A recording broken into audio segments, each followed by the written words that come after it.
Welcome back to our channel. Today we will discuss about the finite automata. In a previous video we have discussed about the theory of computation, basic about of it, and now we will discuss about the finite automata. So होता क्या है, ये एक तरह से simplest model है या abstract model बोल दो डिजिटल कंप्यूटर का। एब्स्ट्रैक्ट का मतलब है कि कॉम्प्लेक्सिटी को हाइड कर दे, या हम कह सकते हैं कि जो हमारे कंप्यूटेशन सिस्टम और formally describe the behaviour of the computer system के ज़्यादा क्लोज हो। तो हम कह सकते हैं it is nearly one way semi trait machine होती है। और इसके अंदर एक एग्जांपल दे रखा है, वो आपको मैं भी एक्सप्लेन करता हूँ। जब भी कोई साइन अप करते हैं तो उससे पहले ये पूरी प्रोसेस कंप्यूटर के अंदर चलती है, जो हमारे फाइनाइट ऑटोमेटा के थ्रू, इन्होंने डायग्राम के थ्रू समझाया है। तो सबसे पहले सपोज आप एंटर पासवर्ड करते हैं, तो उसमें क्या क्या प्रोसेस हो सकती है। सबसे पहले तो आप पासवर्ड लिखेंगे, तो पासवर्ड आपने इनपुट दे दिया यहाँ पर। तो सबसे पहले क्या होगा, वैलिडेशन यानी वेरीफाई होगा। वेरीफाई हुआ, अगर ये सही निकलता है तो correct password and session start हो जाता है।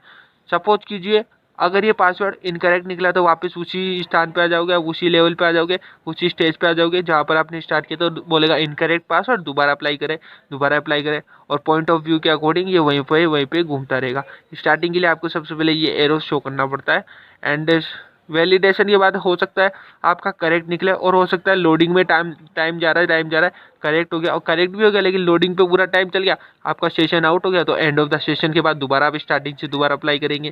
तो ये चीज़ इन्होंने समझाई है फाइनाइट मेटा के बारे में, कि अपन इनपुट देते हैं, कैसे आउटपुट होता है, कंप्यूटर कैसे वर्क करता है, थ्योरी ऑफ कंप्यूटेशन का काम करिए, कौन कौन से पॉसिबल सॉल्यूशन, कौन कौन सी स्टेजेस इसके अंदर बन सकती है। अब मैं जो फाइनाइट ऑटोमेटा में ऑटोमेटा है, उसमें ऑटोमेटन होता है, वो क्या होता है तो मैं बताता हूँ। Automaton is a self operating machine होती है। The word automaton is derived from the Greek word acting of one's own will.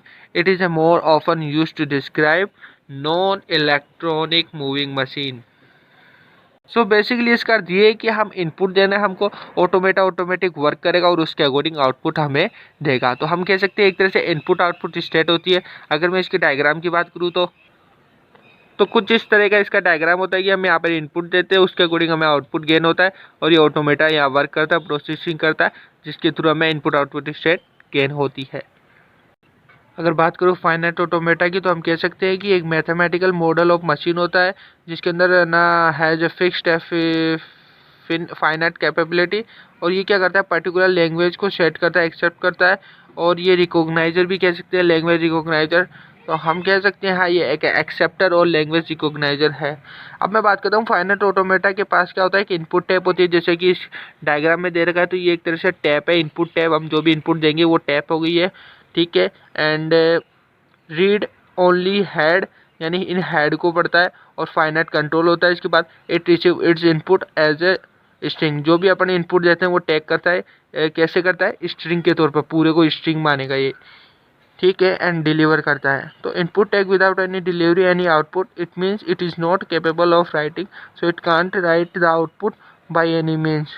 This is a major limitation of this model, यानी कि इसका अर्थ ये है कि ये चीज़ है ना राइट नहीं कर सकता है, तो ये इसकी मेजर लिमिटेशन ऑफ मॉडल हो गई कि ये राइट नहीं कर सकता, केवल रीड कर सकता है।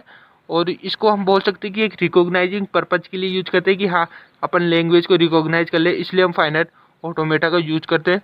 और ये इसका डायग्राम है जिसके अंदर ये दिया हुआ है इसकी लिमिटेशन फाइनाइट कंट्रोल के बारे में। ये केवल रीड ओनली के लिए होता है, रीड करता है, ये हेड को राइटिंग नहीं करता है। अब मैं बात करता हूँ मैथमेटिकल डेफिनेशन की।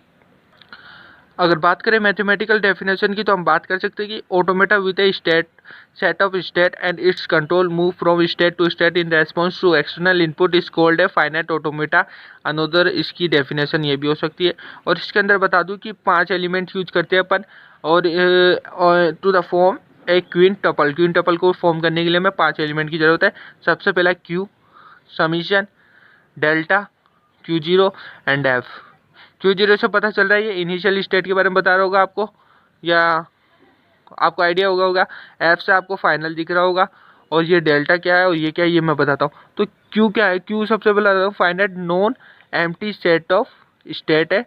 देन हमारा ये समीशन क्या है, समीशन है finite non empty set of inputs. ये तो स्टेट है, ये इनपुट है, ठीक है, called as a input alphabet. अब हमारा डेल्टा क्या है, तो डेल्टा है ट्रांजेक्शन फंक्शन। इसका ट्रांजिशन फंक्शन क्या है कि Q मल्टीप्लाई समीशन जो बनेगा Q से, इन दोनों का मल्टीप्लिकेशन से क्यू बनेगा। और ये हमारे क्या है, ट्रांजिशन फंक्शन। तो क्यू क्या हो गया कि set of state, set of input, transition function, initial state, final state. So automata क्या है, बेसिकली दो टाइप का होता है, तो हमें इस दो टाइप का पढ़ने वाले हैं। तो पहला होता है deterministic F A and second है नॉन डिटर्मिनिस्टिक फाइनाइट ऑटोमेटा। इसको हम बोल सकते हैं डी एफ ए और N D F. D F A और डी एफ ए में डिफरेंस क्या होता है, तो एन डी एफ ए में क्या होता है कि multiple number of output states निकलती है इसके अंदर गिवन स्टेट एंड इनपुट पर। लेकिन डी एफ ए में क्या होता है, केवल एक ही स्टेट का आउटपुट निकलता है।